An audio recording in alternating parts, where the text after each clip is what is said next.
Subscribe now and press the bell icon. Never miss an update. Very good morning so all of you.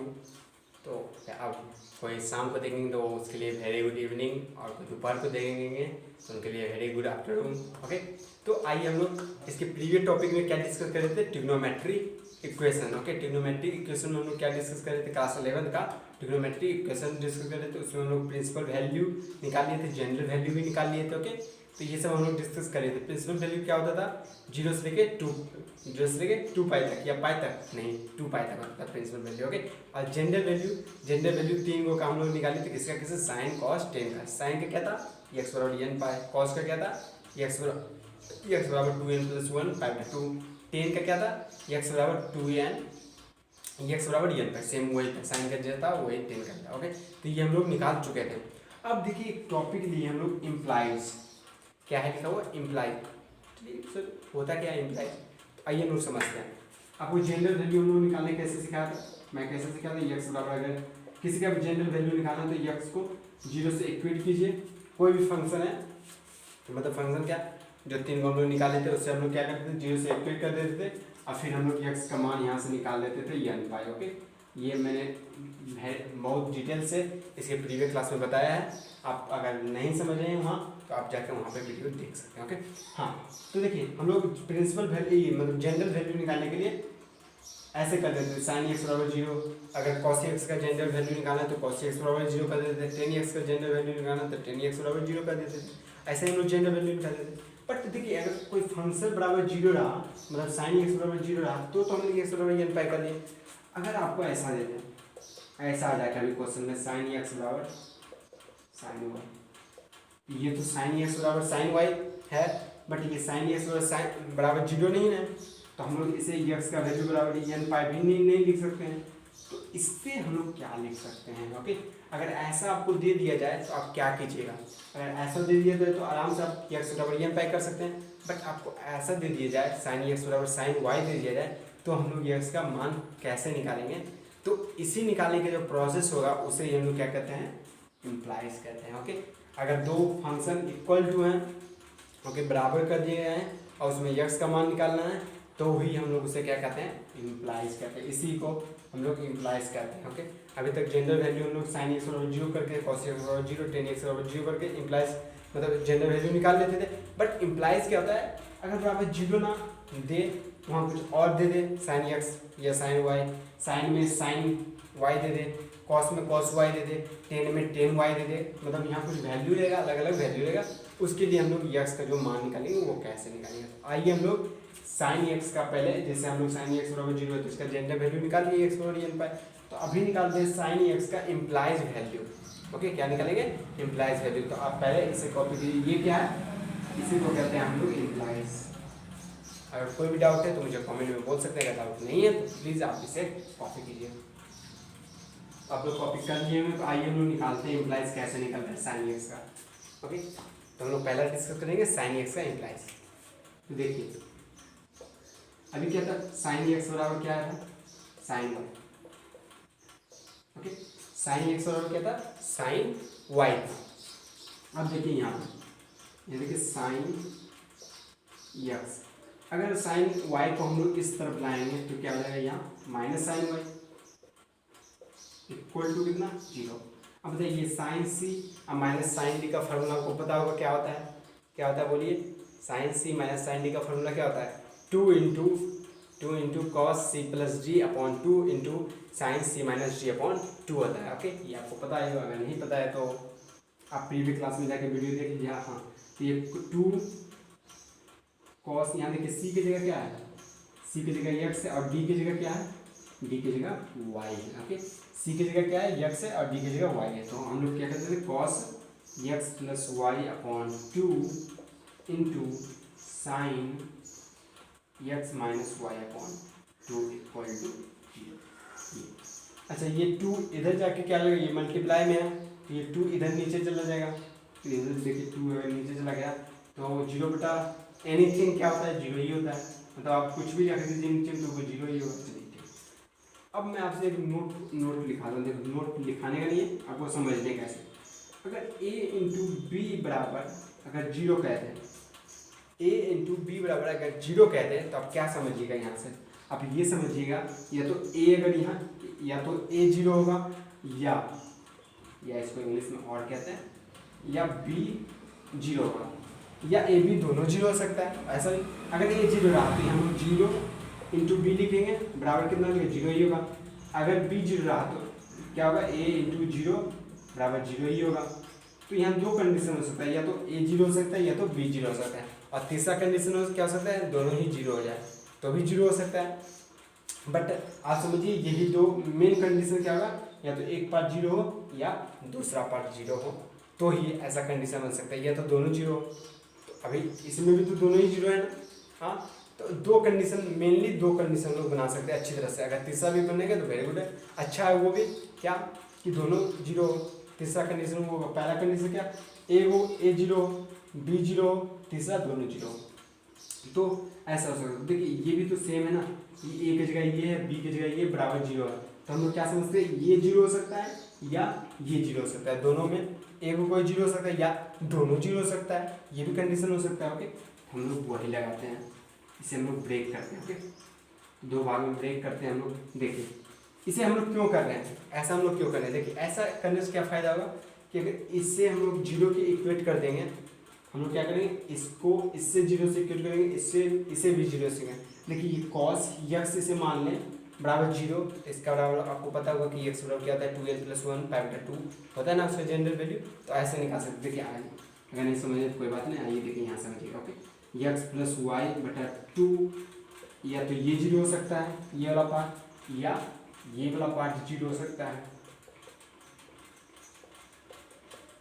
इन दोनों में कोई एक ही 0 हो सकता है या दोनों 0 हो सकता है। ओके, तो हाँ अब देखिए ये जनरल वैल्यू की तरह आ गया, ये किसकी तरह आ गया जनरल वैल्यू की तरह। जनरल वैल्यू कैसे हम लोग क्या बताते थे जनरल वैल्यू कॉस x बराबर 0, तो x बराबर क्या बताता x बराबर क्या बताता 2n + 1 π/2 होता है कॉस में। ओके, तो यहाँ x की जगह क्या है ये सारा पार्ट है, तो ये सारा पार्ट की जगह हम लोग क्या लिखते हैं x + y/2 बराबर के क्या लिख देते हैं ये cos x बराबर 0 है ना, जनरल वैल्यू की तरह दिखाई दे रहा है। जनरल वैल्यू हम लोग कैसे पहचानते हैं, कोई फंक्शन बराबर 0 रख दे, ट्रिग्नोमेट्री का 3 वो हम लोग जिसका निकाले थे, अगर उसका बराबर 0 आ जाए तो वो क्या होगा जनरल वैल्यू होगा। ओके, हाँ तो इसका क्या था 2n + 1 π/2 था। ओके, 2n + 1 π/2 था। ओके, अब यहाँ से x का मान निकालेंगे, क्योंकि हमको क्या किसका मान निकालना था x के बराबर तो बताना था।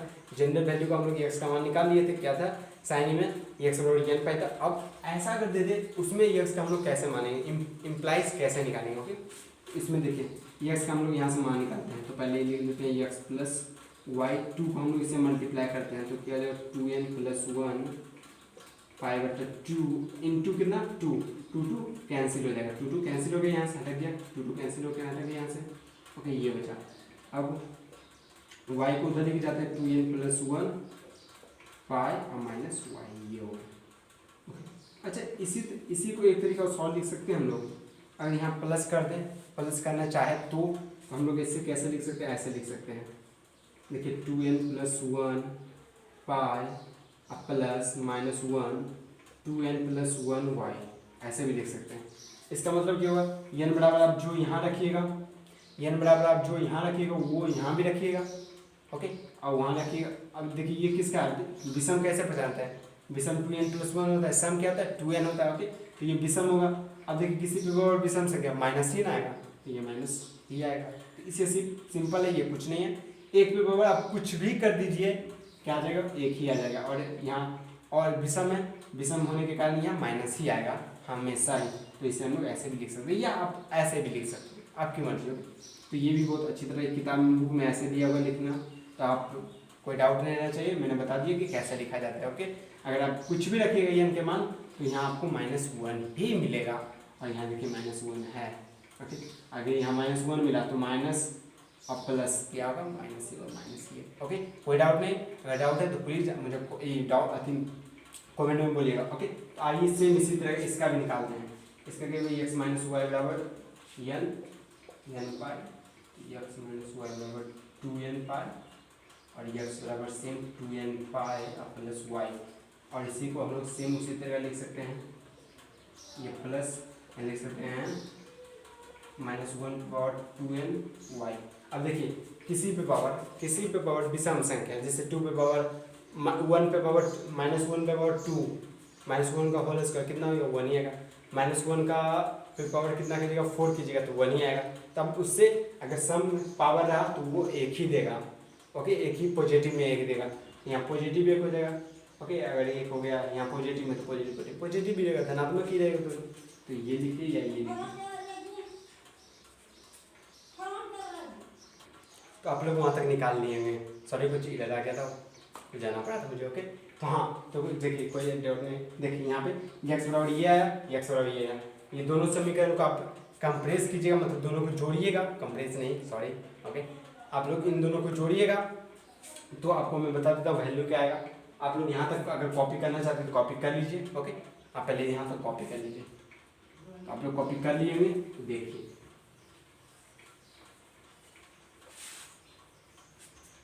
इन दोनों इक्वेशन को आप जोड़िएगा। साइन x बराबर क्या था, साइन y का, यहाँ x का जो मान निकल रहा था वो क्या था। आप लोग इन दोनों को जोड़िएगा तो यहाँ आ जाएगा n पाई प्लस -1 पे पावर n ये आ जाएगा। ओके, आप पहला था समीकरण यहाँ आया था, दूसरा यहाँ था। अब हम दोनों को क्या करेंगे, कंबाइन करेंगे। कंबाइन करने से ये आ जाएगा फार्मूला। ओके, ये किसका है, साइन का है। तो आप इससे पहले कॉपी कीजिए, ये भी x का मान होता है। ओके, तो मैंने पहला आपको साइन x का मान निकालने सिखा दिया, इम्प्लाइज। ओके, इम्प्लाइज निकाल दें। अब मैं डायरेक्ट ही कॉस का बता दूंगा, टेन का बता दूंगा। आपको अगर निकालना है इसी तरीका से आप निकालिएगा तो सेम वही निकलेगा आपको। ओके, तो आप इसी तरीके से निकाल सकते हैं इम्प्लाइज। ओके, इम्प्लाइज क्या होता है, अगर इक्वल टू कोई भी लगा दिए, मैं इसका क्वेश्चन कराऊंगा तो उसमें आप अच्छी तरह से समझिएगा। ओके, तो आप पहले इसे कॉपी कीजिए। तो आप लोगों ने साइन एक्स बराबर साइन वाई का कॉपी कर लिएगा। तो उसके बाद क्या था डिस्कस करना, कॉस एक्स बराबर कॉस वाई अगर दिया रहा तो इसका इम्प्लाइज क्या होगा, इसका इम्प्लाइज होगा एक्स बराबर 2n pi plus minus Y होगा। हाँ, एक बात और मैं बता दूँ, एन जो होगा वो इंटीजर होगा। इंटीजर को हम लोग जेड से या आई से, इंटीजर होता क्या, इंटीजर होता है 1 से लेकर इन्फाइनाइट तक, 1 2 3 4 5 से। होल नंबर क्या होता है, होल नंबर में 0 से स्टार्ट होता है, बट इंटीजर में क्या होता है, सॉरी मुझे इंटीजर वो नहीं होता है जो मैं बता रहा था, वो 1 से लेकर इन्फाइनाइट तक वो होता है नेचुरल नंबर। ओके, और होल नंबर क्या होता है 0 से लेकर इन्फाइनाइट तक, और इंटीजर क्या होता है माइनस इन्फाइनाइट से लेकर प्लस इन्फाइनाइट तक। ओके, बट इसमें कोई डेसिमल नंबर नहीं आ सकता, मतलब दशमलव के बाद वाला कोई अंक नहीं। जैसे आप बोल दीजिएगा 3.14, ये इंटीजर है तो ये इंटीजर नहीं है, ये क्या है, एक रियल नंबर है। ओके, रियल नंबर और इंटीजर में यही डिफरेंस होता है कि रियल नंबर हम लोग मतलब एक्स एक्सिस पे सब हम लोग वैल्यू ले सकते हैं, मतलब उसमें सब वैल्यू आ जाएगा रियल नंबर में, सब संख्या। ओके, बट इंटीजर में क्या आएगा, इंटीजर में सब संख्या नहीं आएगा, माइनस इन्फाइनाइट के प्लस इन्फाइनाइट तक आएगा, बट उसमें हम लोग दशमलव वाले को नहीं ले सकते हैं। ओके, आपको बोल दिया जाए कि 2.134 ये क्या है, इंटीजर है कि रियल नंबर है, तो ये रियल नंबर होता है। ओके, रियल नंबर भी माइनस इन्फाइनाइट से प्लस इन्फाइनाइट तक होता है, इंटीजर भी माइनस इन्फाइनाइट से प्लस इन्फाइनाइट तक होता है। बट यही दोनों में अंतर क्या होता है कि उसमें दशमलव होता है, किसमें होता है तो रियल नंबर में, बट इंटीजर में दशमलव नहीं होता। तो मैं इंटीजर से बता दूंगा, ये बेसिक है पढ़ लेंगे। ओके, तो यहाँ जेड क्या है, इंटीजर को हम लोग आई से या जेड से डिनोट करते हैं। ओके, इंटीजर यही है, यहाँ पर मैंने इंटीजर से समझा दिया। हाँ, सब में यानी क्या है, सब में इंटीजर ही है। ओके, हाँ, अब 10x का इम्प्लाइज देखते हैं हम लोग, 10x का इम्प्लाइज, तो 10x बराबर 10y दे दिया, तो x बराबर क्या होगा n पाई प्लस y होगा, जहाँ n क्या होगा, इंटीजर होगा। तो आप लोग इसे कॉपी कीजिए और मैं इसका क्वेश्चन आपको करवाता हूँ। तो आप पहले इसे कॉपी कीजिए, वेरी इंपॉर्टेंट है ये। ओके, तो आप लोग वहाँ तक कॉपी कर लिएगा। देखिए इसमें एक क्वेश्चन दिया, मैं क्या कह रहा है इसमें, सॉल्व दैट, मतलब सॉल्व करने कह रहा है आपको कि cos x बराबर 1/2।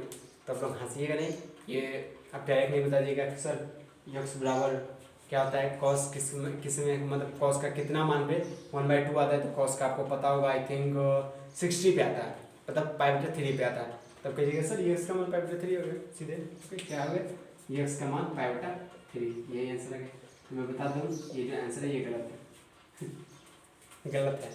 ओके, आप 11th में पढ़ रहे हैं ना कि 10th में। तो मैं बता दूँ कि आपको यहाँ सेम वही कंडीशन लगाना है। ये देखिए इम्प्लाइज का क्वेश्चन हो गया, ओके, इम्प्लाइज, ओके। ये कैसे, मैं आपको, अच्छा मैं एक क्वेश्चन बोलता हूँ कि x बराबर π/3, मतलब x बराबर 60 डिग्री रखेंगे, यहाँ 60 डिग्री रखेंगे तो ये आ जाएगा। और कोई ऐसा डिग्री नहीं है जिसपे 1/2 आएगा। आपको पता होगा बहुत सारा ऐसा वैल्यू होगा जिसपे 1/2 आएगा आंसर, बहुत सारा ऐसा वैल्यू होगा जिसपे 1/2 आएगा cos x का मान, ओके। x के बराबर और भी रखते जाइए तो भी आएगा, कितना आ जाएगा, 1/2 आ जाएगा। तो बहुत सारा ऐसा वैल्यू है जिसपे आएगा, तो आप एक ही आंसर थोड़ी बता सकते हैं, बहुत सारा आंसर है, ओके। तो हम लोग सर बहुत सारा जो आंसर है उसे हम लोग कैसे निकालें, तो यही तो होता है इम्प्लाइज। इम्प्लाइज होता क्या है कि बहुत सारे आंसर को हम लोग ही उसके शॉर्टकट मेथड से निकाल लेते हैं। देखिए इसका हम लोग कैसे निकालते हैं, बहुत सारा जो आंसर होगा, देखिए cos x बराबर हम लोग क्या लिख सकते हैं। अच्छा देखिए cos में इसका कितना मान होता है, तो आप बोलिएगा cos π/3 का मान होता है, cos π/3 का मान होता है। अच्छा बताइए, मैं जब इम्प्लाइज आपको मैं साइन में बता रहा था तो यहाँ क्या था, x था, और यहाँ क्या था, y था, मैं बता रहा था। तो उसमें यहाँ क्या था, साइन cos x था, ओके, साइन x था, और यहाँ क्या था, साइन y। अभी क्या है, cos x होगा यहाँ, और यहाँ क्या होगा, cos y। तो मान y का वैल्यू निकाले तो y का मान कितना हो गया, π/3। अब देखिए ये इम्प्लाइज केसेस हो गया ना, ये जनरल सोल्यूशन नहीं है। जनरल सोल्यूशन में क्या होगा, बराबर 0 होगा, जनरल सोल्यूशन में बराबर 0 होगा, बट ये जनरल सोल्यूशन की तरह नहीं है, ये जनरल सोल्यूशन की तरह नहीं है। तो इसे हम लोग कैसे निकालें सर, इसका cos x का भी जस्ट इम्प्लाइज पड़ेगा, x बराबर क्या होता था, 2n pi plus minus y, यही ना होता था। x बराबर क्या होता था, 2n pi plus minus y। तो x बराबर क्या लिखेंगे, x बराबर लिखेंगे 2n pi plus minus y बराबर कितना है, y बराबर मैंने निकाल दिया है y क्या था, इसके बाद वाला जो ये होता है ना, इसी को कहते हैं हम y। तो इसका आंसर हो गया। अब n का मान रखते जाइए, z मतलब इंटीजर, बहुत सारा n बराबर 1 रखिए, 2 रखिए, आपको पता चलेगा कि कहाँ कहाँ होगा। जैसे मैं चेक करके दिखाता हूँ आपको। अभी हम लोग n बराबर पहले 0 रख के देखते, तो x बराबर क्या आएगा, n बराबर हम लोग 0 पहले रखेंगे, तो x बराबर क्या देगा, यहाँ अगर 0 हो जाएगा तो ये 0 हो जाएगा पूरा, यहाँ प्लस माइनस कितना हो जाएगा, प्लस माइनस 1/3। तो आप लोग -7 पे देखिए तो 1/2 ही होगा, और +60 पे भी देखिए तो 1/2 ही आएगा cos में, ओके, पहला ही होगा। फिर n बराबर 1 रखिए तो भी आपको पता चलेगा बहुत सारा ऐसा वैल्यू होगा जिसपे जो cos x होगा वो क्या दे रहा होगा, 1/2। अब वो बहुत सारा वैल्यू कैसे निकाल, तो वो ये रहा, इम्प्लाइज ही बताता है आपको कि उसका बहुत सारा जो वैल्यू होगा वो आप कैसे निकाल सकते हैं, ओके। तो यही आपका आंसर है, ये आपका ये आंसर है, ना कि 5/3 लगा के आप लोग चलिए, उसका एक ही आंसर नहीं होगा। cos x बराबर 1/3 एक ही बार नहीं आएगा, बहुत सारा बार आएगा, वो बहुत सारा क्या है, ये रहा, ओके। आप लोग इससे पहले कॉपी कर लीजिए, ओके। अगर आपको इसमें डाउट है कुछ तो ये डाउट रखते जाइए, उसमें आते जाएगा। अगर इसमें कोई भी डाउट है, मैं फिर से बोल रहा हूँ, अगर इसमें इस क्वेश्चन में कोई भी डाउट है तो मेरे कमेंट में बोल सकते हैं, ओके। तो आप पहले इसे कॉपी कीजिए। तो आप लोगों ने वहाँ तक कॉपी कर लियागा, तो आइए हम लोग एक्सरसाइज में हम लोग इंटर करते हैं, ओके। तो एक्सरसाइज 3.4 में हम लोग इंटर करते हैं। देखिए इसमें पहला क्वेश्चन क्या है, क्वेश्चन में क्या कह रहा है, आपको बताना है क्या, प्रिंसिपल वैल्यू और जेंडर वैल्यू। मैं पीवी लिख दिया हूँ, मतलब पॉलीविनाइल नहीं समझिएगा, केमिस्ट्री वाला, तो 11th में 12th में पढ़ना है, सॉरी। हाँ, तो आप इसमें क्या कर रहा है, ये प्रिंसिपल वैल्यू निकालने और जेंडर वैल्यू आपको निकालने का है। आपको एक क्वेश्चन दे दिया गया, ए में क्या कर रहा है, 10x बराबर 3 है, तो आपको पहले प्रिंसिपल वैल्यू निकालना पड़ेगा। तो आइए हम लोग प्रिंसिपल वैल्यू निकालते हैं। अच्छा, प्रिंसिपल वैल्यू होता है क्या, 0 से लेके इक्वल टू होता है x 2 पाई, ओके। ये होता है क्या होता है प्रिंसिपल वैल्यू, 0 से लेके x का जो मान होता है वो 0 से लेके 2 पाई तक इंटर करता है, तो हम लोग उसे क्या कहते हैं, प्रिंसिपल वैल्यू कहते हैं, ओके। हाँ, तो अब इसके बीच में हम लोग इसका आंसर निकालेंगे, ओके। तो बताइए 10, अब x के जगह क्या होगा, 10 में कितना का मान, यहाँ लिखता हूँ 10x बराबर कितना आ जाएगा, 10 किसका मान जाएगा, 10 60 का, है ना, 10 60 का मान, तो x का मान कितना हो गया, 60, ओके। अब मैं एक चीज़ बताना चाहता हूँ, ये दोनों कटता है, रियल में नहीं होता, ये इन्वर्स ट्रिग्नोमेट्री में आप डिटेल से पढ़िएगा यहाँ पे क्या प्रोसेस होता है, ओके। तो ये इधर जाता है तो ये इन्वर्स हो जाता है, बट आप लोग यहाँ जाने की कोशिश मत कीजिए। आप लोग सिंपल ही 10th की मेथड जिसे आप लोग करते थे इससे हम लोग कैंसिल करते थे, बट परीक्षा में ऐसे इसे कैंसिल मत कीजिएगा। अब मन ही में सोचिए कि ये दोनों कैंसिल हो गए, x बराबर 60 आ गया, ओके। तो x का मान 60 आ गया, 60 किसके बीच में आता है, तो आता है सर यक्स बराबर 60 पे सिर्फ √3 आएगा और कोई ऐसा वैल्यू नहीं है जिसपे √3 आएगा। हाँ कॉस आ जाएगा। तो आपको कैसे निकालना पड़ेगा ये तो मैं बताया था, इससे पहले एक क्वेश्चन भी बताया था मैंने ऐसे करके। क्या चाहते हैं 10x यहाँ क्या दिया हुआ है, आप अच्छा से देखिए तो यहाँ 10x जो दिया है वो पॉजिटिव ही दिया है।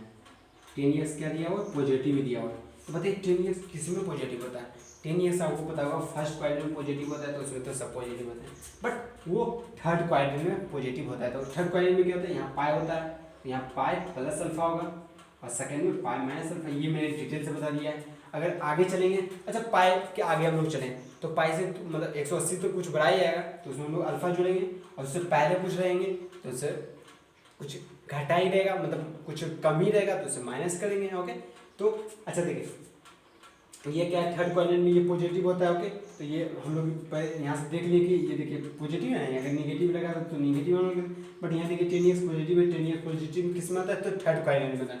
थर्ड क्वाड्रेंट में क्या होता है, पाई प्लस अल्फा, क्या होता है पाई प्लस अल्फा। अल्फा क्या होता है, मैंने आपको अल्फा बताया था कि स्मॉलेस्ट एंगल जिसमें वो वैल्यू निकलता हो, तो इस पे स्मॉलेस्ट एंगल कौन था, वो 60 था। 60 नहीं, ये तो पहला वैल्यू आपको निकालने आया था, ओके निकला था। ओके तो पहला वैल्यू जिस पे निकलता है उसी से हम लोग निकालना। हाँ कहाँ पहला वैल्यू इसके बीच में निकलेगा जो उस पे, और स्मॉल रहना चाहिए। ओके इसके बीच जो स्मॉल वैल्यू पहला रहेगा उसी को हम लोग क्या कहेंगे, अल्फा कहेंगे। ओके तो अल्फा के कितना आ गया 60 आ गया, मतलब 60 कितना आ जाएगा π/3, तो ये कितना आ जाएगा 3 पाई अपॉन 3 मतलब 4 पाई अपॉन 3, तो ये आ गया 4 पाई अपॉन 3। 4 पाई कितना 60 यानी 240। हाँ 60 हाँ 240 हो जाएगा, ये 240 हो गया। अब बताइए 0 से लेकर 360 के भी 240 आता है कि नहीं आता है। तो आपको प्रिंसिपल वैल्यू का क्या आंसर आ गया, एक 60 आ गया और एक 240 आ गया। 60 को आप लोग कैसे लिख सकते हैं, 5/3 आ गया और एक 4 पाई अपॉन 3 आ गया, यही प्रिंसिपल वैल्यू हो गया। प्रिंसिपल वैल्यू का जब भी मान निकालिएगा आप तो ये पहले लिख लीजिएगा और इसी के बीच हम लोग उसका मान निकालेंगे। ओके इससे बाहर कभी नहीं जाएंगे। ओके तो पहला जो मान निकलेगा उसके बाद हम लोग कैसे निकालेंगे, उसको देखेंगे वो जो फंक्शन दिया गया वो पॉजिटिव है या नेगेटिव, पॉजिटिव रहेगा तो उसको एंड में जाके उसका एंगल देख लेंगे। इसमें क्या होता है पाई प्लस अल्फा, इसमें पाई माइनस अल्फा, और इसमें क्या होता है, इसमें होता है 2 पाई माइनस अल्फा, और इसका भी निकाल सकते हैं 2 पाई प्लस अल्फा।